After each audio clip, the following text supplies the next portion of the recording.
সেই গত বছর শীতকালে আমার শ্বশুরবাড়ির জন্য অনেকগুলো ফুলের গাছ কিনেছিলাম।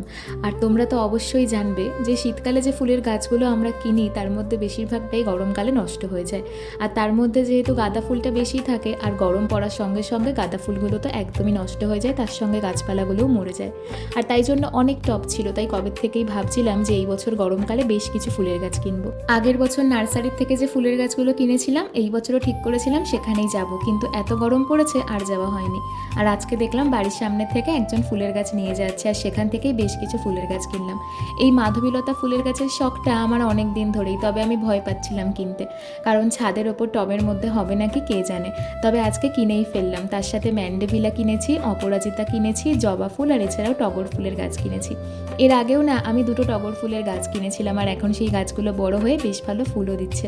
আমার না টগর ফুলের গাছটা বেশ পছন্দের। আসলে ফুল তো ঠাকুরের চরণে দেওয়ার জন্যই, আর সাদা ফুল তো সব ঠাকুরের চরণেই দেওয়া যায়।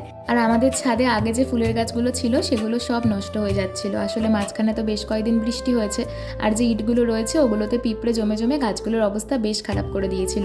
তাই আজকে আমি আর যিশু বসে নতুন গাছগুলো তো বসালাম, আর তার সাথে পুরনো সব গাছগুলো নতুন করে রিপোর্ট করে জায়গাও চেঞ্জ করলাম, আর পুরো ছাদটা ঝাড় দিয়ে পরিষ্কার করলাম। কাজ করার শেষে তো ভীষণ কষ্ট হয়েছে, তবে এতটা পরিষ্কার দেখে মনটাও শান্তি। আজকের শর্টস তো আপাতত এইটুকুই। সবাই ভালো থেকো, সুস্থ থেকো, টাটা।